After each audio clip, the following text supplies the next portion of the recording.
ಇದ್ದೆ. ಆ ನಗು, ಆ ಮುಗ್ಧತೆ ಈಗಲೂ ಸಹ ಸ್ವಲ್ಪನೂ ಕೂಡ ಚೇಂಜ್ ಆಗಿಲ್ಲ. Thank you so much for your support ಅನ್ನೋ ಅಕ್ಕ. ಇನ್ನು ನಮ್ಮ ಕೊರಿಯೋಗ್ರಾಫರ್ ಎಲ್ಲಿದ್ದಾರೆ? ಮೋಹನ್ ಮಾಸ್ಟರ್ 3 ಹಾಡನ್ನು ಬಹಳ ಅದ್ಭುತವಾಗಿ ಕೊರಿಯೋಗ್ರಾಫ್ ಮಾಡಿದ್ದೀರಾ ಮಾಸ್ಟರ್.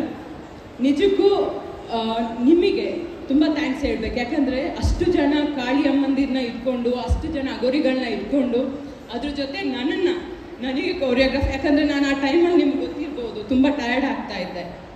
ಸ್ಟಾರ್ಟಿಂಗ್ ಡೇ ನಾವು ಆ ಸಾಂಗ್ ಶೂಟ್ ಮಾಡೋ ಟೈಮಲ್ಲಿ ನನಗೆ ಆ ಕಾಳಿ ಗೆಟಪ್ ಹಾಕೊಂಡು ನಡೆಯೋಕ್ಕಾಗ್ತಿರ್ಲಿಲ್ಲ.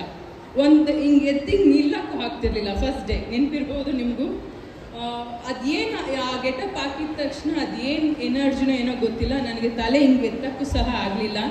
ಅದಾದಮೇಲೆ ನಮ್ಮ ಕೊರಿಯೋಗ್ರಾಫರು, ನಮ್ಮ ಡೈರೆಕ್ಟ್ರು, ನಮ್ಮ ಟೀಮ್ ಎಲ್ಲ ಅಲ್ಲೊಂದು ಟೆಂಪಲ್ ಇತ್ತು.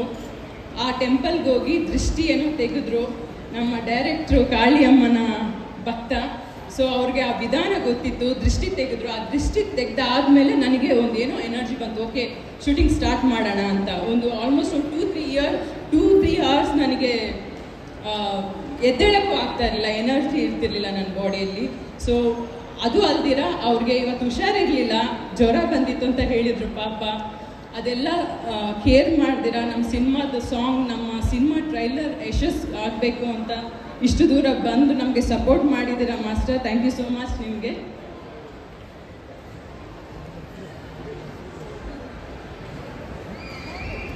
ಇನ್ನು ಮುಖ್ಯವಾಗಿ ಡೈರೆಕ್ಟರ್ ಇದ್ದಾರಲ್ಲ, captain of the ship Srijay ಅವರು, ಮೋಸ್ಟ್ಲಿ ಅವತ್ತೊಂದು ದಿವಸ ನಮ್ಮ ಮನೆಗೆ ಬಂದು ಆ ಕತೆ ಹೇಳದೇ ಇದ್ದಿದ್ರೆ ಈ ಪಾತ್ರ ನನ್ನ ಕೈಯಲ್ಲಿ ಮಾಡೋಕ್ಕಾಗ್ತಿರ್ಲಿಲ್ಲ ಅನಿಸುತ್ತೆ.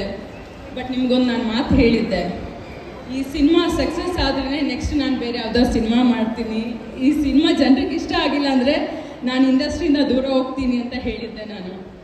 ಇದು ಜನರಿಗೆ ಇಷ್ಟ ಆದರೆ ನನ್ನ ನೆಕ್ಸ್ಟ್ ಸಿನಿಮಾ ಜರ್ನಿ ನಾನು ಸ್ಟಾರ್ಟ್ ಮಾಡ್ತೀನಿ, ಇಲ್ಲಾಂದರೆ ನಾನು ಆ್ಯಕ್ಟ್ ಮಾಡೋ ಸಿನಿಮಾ ಇದೇ ಕೊನೆಯದಾಗಿರುತ್ತೆ. ಅಯ್ಯಯ್ಯೋ ಬೇಡ ಹಂಗೆಲ್ಲ, ನೀವು ಯಾರು ಹೇಳ್ಬಾರ್ದು ಯಾಕೆ? ಇಲ್ಲ ಅಂದರೆ ನನಗೆ ನನ್ನ ಮೇಲೆ ನಂಬಿಕೆ ಇಟ್ಟು, ನನಗೆ ಪ್ರೋತ್ಸಾಹ ಕೊಟ್ಟು, ನನಗೊಂದು ಇಂಥ ಪವರ್ಫುಲ್ ಕ್ಯಾರೆಕ್ಟರ್ ನನ್ನ ಹತ್ರ ಮಾಡಿಸಿದ್ದಾರೆ. ಇದು ನನ್ನ ಜೀವನದಲ್ಲಿ ಒಂದು ದೊಡ್ಡ ಯಶಸ್ಸು ಸಿನಿಮಾ ಆಗುತ್ತೆ ಅನ್ನೋ ನನಗೆ ನಂಬಿಕೆ ಇದೆ.